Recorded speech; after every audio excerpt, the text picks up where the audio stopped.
Hari aura মাৰে গলডঙ্গ হু হু বুলি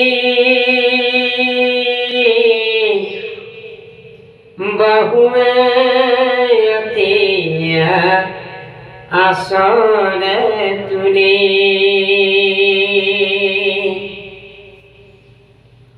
ও সন্ধিয়া হাতে পা পৰি দুই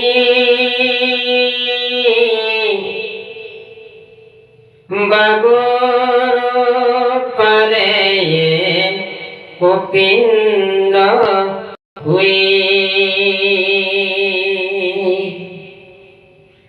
তেতিয়া চানুই কৃষ্ণৰ ওচৰত কৈছে, হে প্ৰভু, এতিয়া আমি আপোনাৰ ওচৰত কেনেকৈ আত্মা নিবেদনেৰে ক্ষমা জনাব পাৰোঁ, এই কথাখিনিকে প্ৰভু আমি চিন্তিত হৈছোঁ। কেনেকৈ আপোনাক ভক্তিৰে সন্তুষ্টি লাভ কৰিব পাৰোঁ প্ৰভু। কিন্তু ডাঙৰ কথা হ'ল এওঁলোক মল্লবীৰ সকলে কিন্তু এতিয়াও বুজি পোৱা নাই যেন কেৱল হু হু শব্দৰে তেওঁলোকে কেৱল ইমান আচাৰ ব্যৱহাৰেৰে তেওঁলোকে কেৱল আপোনাক বেয়া এটা পৰ্যায়লৈকে নিয়াৰ কথা চিন্তা কৰি আছে। কিন্তু এতিয়াও বুজি পোৱা নাই তেওঁলোকে যে আপোনাৰ চৰণ চত্ৰত পৰিলে বা সেৱা জনালে তেওঁলোকে যে শুদ্ধ স্থানত গতি পাব, এই কথাখিনি তেওঁলোকে বুজি পোৱা নাই। আৰু তেওঁলোকে মৃত্যুবৰণ কৰিলে যে কোনো কান্দিবও নোৱাৰে বা নেকান্দে, এই কথাটো চিন্তা কৰে। মৃত্যুৰ মুখত যেতিয়া এজন ভাল উপযুক্ত ব্যক্তিয়ে মৃত্যুৰ মুখত পৰে, তেতিয়া আনে কান্দাটো সেইটো হ'ল ঈশ্বৰ প্ৰাপ্তি। ঈশ্বৰ প্ৰাপ্তি বুলি কৈছে। এজনৰ কাৰণে যদি 10জনে কান্দে, এইটো ঈশ্বৰ প্ৰাপ্তি। কিন্তু যদি এজনে নাকান্দে, সেইজন অপৰাধী বুলি কোৱা হয়। গতিকে এই কথাখিনি চানুই অত্যন্ত কঠোৰভাৱে তেওঁ চিন্তা কৰিছে যে ইমান সময় প্ৰভু তেওঁলোকে চিন্তাই কৰা নাই। অকণমান যদি চিন্তা কৰি যদি আপোনাৰ বিষয়টো যদি গম পালেহেঁতেন, তেওঁলোকৰ নপতিৰ কথাটো বুজি পালেহেঁতেন। কিন্তু কি কৰিছে, তেওঁলোকে কেৱল তেওঁলোকৰ নিজত্ব নিজৰ স্থানখিনি চিনি পাবৰ কাৰণে যত্ন কৰিছে, কিন্তু আপোনাক চিনি নাপায় প্ৰভু কৃষ্ণ।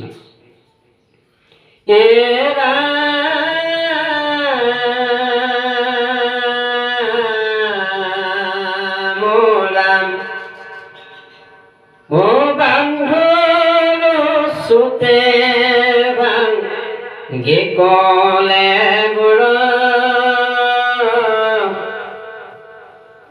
এদয়া পুত হুৱে অন্তৰ ক্ৰোধে চকু প্ৰকাই সঘনে শান্ত তৰ্জন্ত গৰ্জন্ত কামুৰি দান্ত। ইয়াতে এটা কথা কৈছে, যিয়ে ভানিব পাৰে তেওঁ সৃষ্টি কৰিব নোৱাৰে, যিয়ে সৃষ্টি কৰিব পাৰে তেওঁ ভানিব নোৱাৰে। গতিকে কথাটো কেনেকুৱা, ঈশ্বৰে কিন্তু সৃষ্টি কৰিব পাৰে, বিনাশ কৰিব পাৰে, শেষ কৰিব পাৰে আৰু এই জগতখনত পোহৰাব পাৰে। কিন্তু যিটো আমাৰ উদ্দেশ্য, যিটো আমি সৃষ্টি কৰিবই নোৱাৰোঁ, তাতে আৰু আমাৰ কি শক্তি আছে? আমাৰ শক্তি নাই। গতিকে কি কৰিছে, এই মল্লবীৰ সকলে কেৱল অন্তৰত কেৱল এটা ক্ৰোধেৰে তেওঁলোকে চাইছে যে কৃষ্ণ কেনেকৈ বধ কৰিব, কেনেকৈ কৃষ্ণক এই মৃত্যুৰ মুখত পেলাই কংসক এই পৰিক্ৰমী ভোগটো কেনেকৈ শক্তিশালী শক্তিটো কেনেকৈ দেখুৱাব তেওঁলোকে সেইটো চিন্তাতহে মুগ্ধ হৈ আছে। আৰু কেৱল তেওঁলোকে মল্লবীৰসকলে পকাই পকাই চকু পকাই তৰ্জন গৰ্জনেৰে কেৱল তাক কামুৰি ধৰি কেৱল ৰৈ আছে। কিমান তেওঁলোকৰ ভয়ানক এটা ৰূপ দেখুৱাই কৃষ্ণ কিজানি আঁতৰিয়ে যায়। এই ভয়বিলাক দেখা পাই এই চানুই কেৱল তেওঁলোকৰ মুখলৈ চাই আৰু কৃষ্ণৰ অন্তৰত কৃষ্ণৰ যি ৰূপ এইখিনি অন্তৰত ৰাখি কেৱল কৃষ্ণক সানুনাই বিনুনাই ভাবি থাকিব ধৰিলে, ক'ব ধৰিলে কৃষ্ণ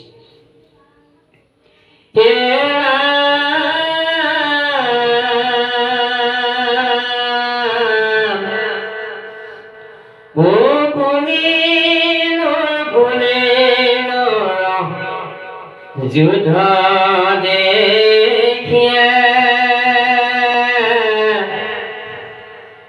পুৰবাসী চেৰি নসহে হিয়া অন্য বলে ইটো কৰ্মে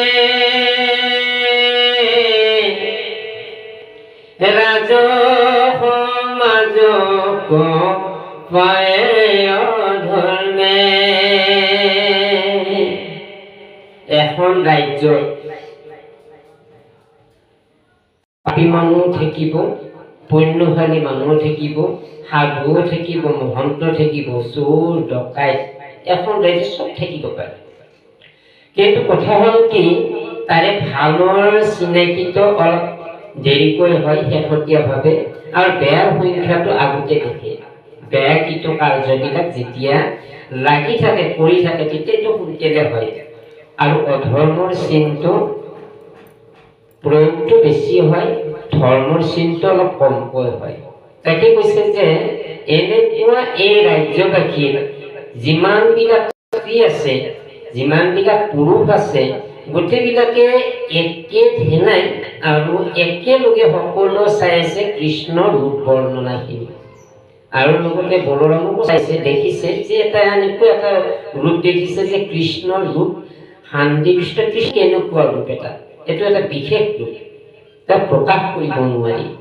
সেইকাৰণে আমাৰ ধ্যান মাৰ্গত কেৱল কৃষ্ণ ৰূপটোৱে আটাইতকৈ প্ৰয়োজনীয়, আৰু ধ্যান নহ'লে জ্ঞান নাপায়, আৰু ধৰ্মৰ কেতিয়াও যিটো মানে স্ত্ৰী কায়বাক্য মানে সেইটো আমাৰ স্থিৰ নহয় বুলি কৈছে। গতিকে স্ত্ৰীবিলাকে ক'বলগীয়া হৈছে যে এনেকুৱা প্ৰভুৰ চৰণ চত্ৰত আমি যদি সেৱা কৰিব পাৰিলোঁ হয়, আমি যদি কৃষ্ণক ভকতি কৰিব পাৰিলোঁ হয়, এনেকুৱা ৰূপ আমি এই প্ৰথম দেখিছোঁ। তেওঁলোকে কেৱল এই কথাবিলাক ভাবি আছে। গতিকে এনেকুৱা হিয়াৰ মাজত আমি যদি সোমাই যাওঁ ভক্তিৰে, কেৱল আমি শুদ্ধ স্থানটো পালোঁ হৈ গতিকে এনেকুৱা ধৰণৰ কথাখিনিকে বাকী তেওঁলোকে ভাবি থাকি এই কথাখিনিকে আৰু ধৰ্মৰ বল কম বুলি ভাবিছে, অধৰ্মৰ বল বেছি, এনেকুৱা ভাৱটো তেওঁলোকে প্ৰকাশ কৰে। হৰি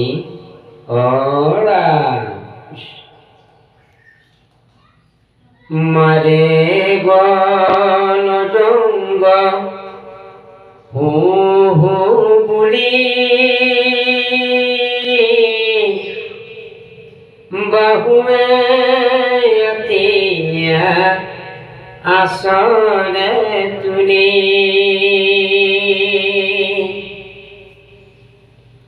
ও চান্দিয়া হাতে পা পৰি দুই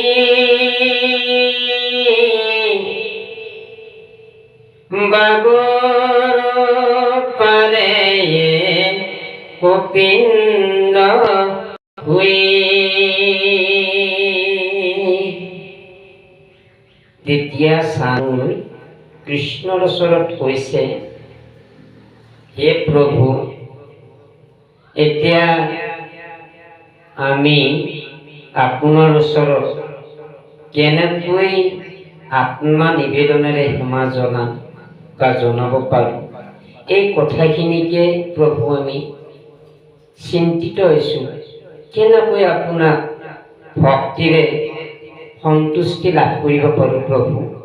কিন্তু ডাঙৰ কথা হ'ল এওঁলোক মল্লবীসকলে কিন্তু এতিয়াও বুজি পোৱা নাই যেন কেৱল হু হু শব্দৰে তেওঁলোকে কেৱল ইমান আচাৰ ব্যৱহাৰেৰে তেওঁলোকে কেৱল আপোনাক বেয়া এটা পৰ্যায়লৈকে নিয়াৰ কথা চিন্তা কৰি আছে। কিন্তু এতিয়াও বুজি পোৱা নাই তেওঁলোকে যে আপোনাৰ চৰণ চত্ৰত পৰিলে বা সেৱা জনালে তেওঁলোকে যে শুদ্ধ স্থানত গতি পাব, এই কথাখিনি তেওঁলোকে বুজি পোৱা নাই। আৰু তেওঁলোকে মৃত্যুবৰণ কৰিলে যে কোনো কান্দিবও নোৱাৰে বা নেকান্দে, সেই কথাটো চিন্তা কৰে। মৃত্যুৰ মুখত যেতিয়া এজন ভাল উপযুক্ত ব্যক্তিয়ে মৃত্যুৰ মুখত পৰে, তেতিয়া আনে কান্দাটো সেইটো হ'ল ঈশ্বৰ প্ৰাপ্তি। ঈশ্বৰ প্ৰাপ্তি বুলি কৈছে। এজনৰ কাৰণে যদি 10জনে কান্দে, এইটো ঈশ্বৰ প্ৰাপ্তি। কিন্তু যদি এজনে নাকান্দে, সেইজন অপৰাধী বুলি কোৱা হয়। গতিকে এই কথাখিনি স্বামী অত্যন্ত কঠোৰভাৱে তেওঁ চিন্তা কৰিছে যে ইমান সময় প্ৰভু তেওঁলোকে চিন্তাই কৰা নাই। অকণমান যদি চিন্তা কৰি যদি আপোনাৰ বিষয়টো যদি গম পালেহেঁতেন, তেওঁলোকৰ মুকুতিৰ কথাটো বুজি পালেহেঁতেন। কিন্তু কি কৰিছে, তেওঁলোকে কেৱল তেওঁলোকৰ নিজৰ স্থানখিনি চিনি পাবৰ কাৰণে যত্ন কৰিছে, কিন্তু আপোনাক চিনি নাপায় প্ৰভু কৃষ্ণ।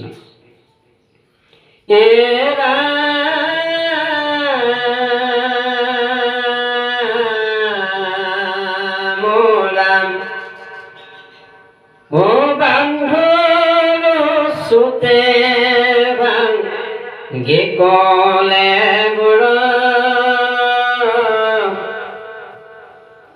এদয়া পুত হুয়ে অন্তর ক্রোধে চকু প্রকাই সঘনে শান্ত গর্জন্ত কামুরি দান্ত। ইয়াতে এটা কথা কৈছে, যিয়ে ভানিব পাৰে তেওঁ সৃষ্টি কৰিব নোৱাৰে, যিয়ে সৃষ্টি কৰিব পাৰে তেওঁ ভানিব নোৱাৰে। গতিকে কথাটো কেনেকুৱা, ঈশ্বৰে কিন্তু সৃষ্টি কৰিব পাৰে, বিনাশ কৰিব পাৰে, শেষ কৰিব পাৰে আৰু এই জগতখনত পোহৰাব পাৰে। কিন্তু যিটো আমাৰ উদ্দেশ্য, যিটো আমি সৃষ্টি কৰিবই নোৱাৰোঁ, তাতে আৰু আমাৰ কি শক্তি আছে? আমাৰ শক্তি নাই।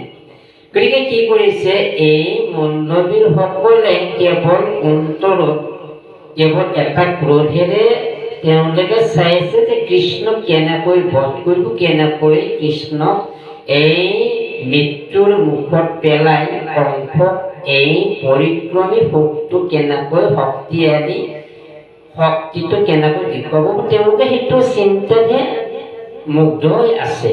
আৰু কেৱল তেওঁলোকে মল্লবীৰ সকলে পকাই পকাই চকু পকাই তৰ্জন গৰ্জনেৰে কেৱল দাঁত কামুৰি ধৰি কেৱল ৰৈ আছে। কিমান তেওঁলোকৰ ভয়ানক এটা ৰূপ দেখুৱাই কৃষ্ণ কিজানি আঁতৰিয়ে যায়। এই ভয়বিলাক দেখা পায় এই চানুই কেৱল তেওঁলোকৰ মুখলৈ চাই আৰু কৃষ্ণৰ অন্তৰত কৃষ্ণৰ যি ৰূপ এইখিনি অন্তৰত ৰাখি কেৱল কৃষ্ণ সানুনাই বিনুনাই ভাবি থাকিব ধৰিলে, ক'ব ধৰিলে কৃষ্ণ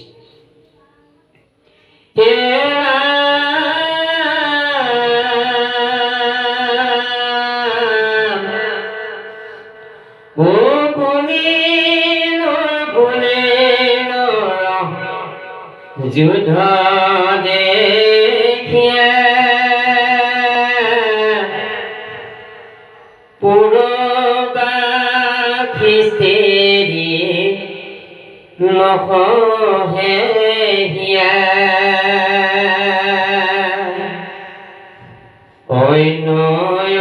নবলে ইটো কৰ্মে ৰাজ সমাজক পায় ধৰ্মে। এখন ৰাজ্যত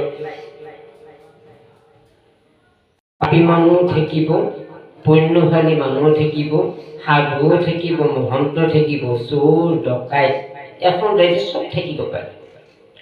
কিন্তু কথা হ'ল কি, তাৰে ভালৰ চিনাকিটো অলপ দেৰিকৈ হয় শেহতীয়াভাৱে, আৰু বেয়াৰ সংখ্যাটো আগতে দেখে।